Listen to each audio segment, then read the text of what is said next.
محترم قاری عبدالوہاب صاحب بہت ہی خوبصورت تلاوت فرما رہے تھے۔ میری آپ احباب سے گزارش ہے کہ اگر آپ تشریف فرما ہیں تو اپنی تشریف آوری کا ثبوت بھی دیں۔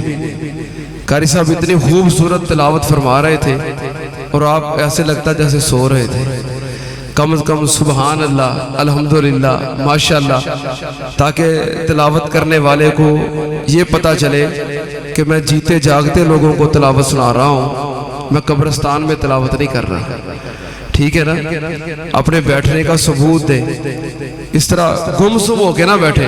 آپ سبحان اللہ کہیں گے انشاءاللہ آپ کو نیکیاں بھی ملیں گی، اور جو تلاوت فرما رہے ہیں یقیناً ان کی حوصلہ افزائی بھی ہوگی۔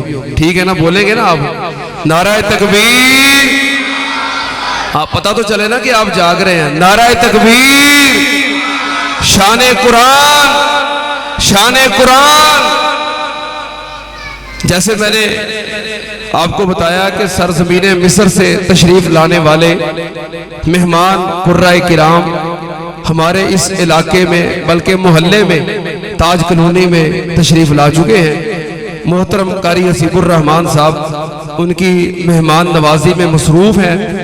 جب تک ہمارے وہ مہمان قرائے کرام مسجد میں تشریف نہیں لے آتے اتنی دیر تک ہم اس سلسلے کو جاری رکھتے ہیں۔ اب آپ کے سامنے تلاوت کلام پاک کے لیے ہماری اسی مسجد جامع مسجد رحمانیہ اہل حدیث مرکز تعلیم القرآن والحدیث تاج کلونی کے زیر تعلیم ننھے منھے بچے بلکہ ہمارے محترم قاری حسیب الرحمان صاحب کے لخت جگر محترم قاری عبدالہادی صاحب تشریف لاتے ہیں، تلاوت کلام پاک فرماتے ہیں۔ یہ ہماری اسی مسجد کے طالب علم بھی ہیں اور ہمارے امام صاحب قاری حسیب الرحمان صاحب کے لخت جگر ہیں۔ دعا کریں اللہ اس بچے کو حافظ، عالم، با عمل بنائے اور اپنے والدین کے لیے صدقہ جاریہ بنائے۔ محترم قاری عبدالہادی صاحب۔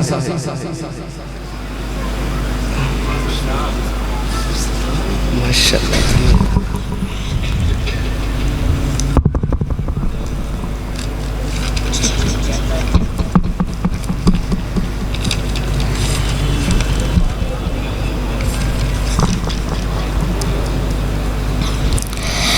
أعوذ بالله من الشيطان الرجيم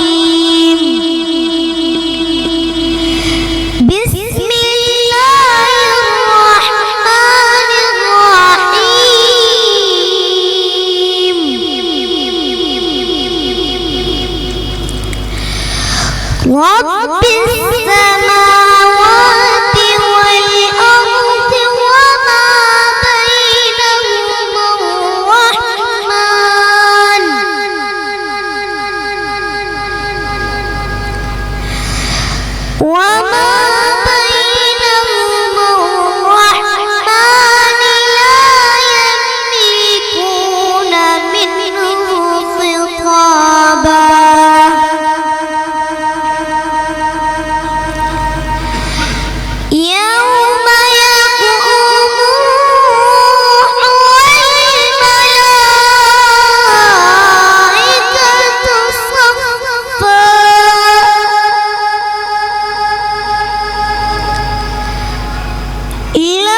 وقضى ربك ألا تعبدوا إلا إياه وبالوالدين إحسانا إما يبلغن عندك الكبر أحدهما أو كليهما فلا تقل لهما أف ولا تنهرهما وقل لهما قولا كريما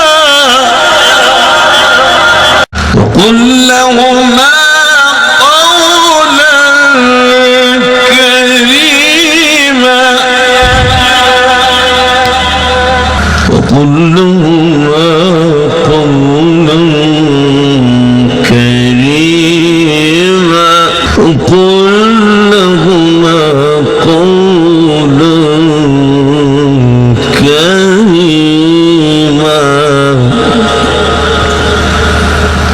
واخفض لهما جناح الذل من الرحمة।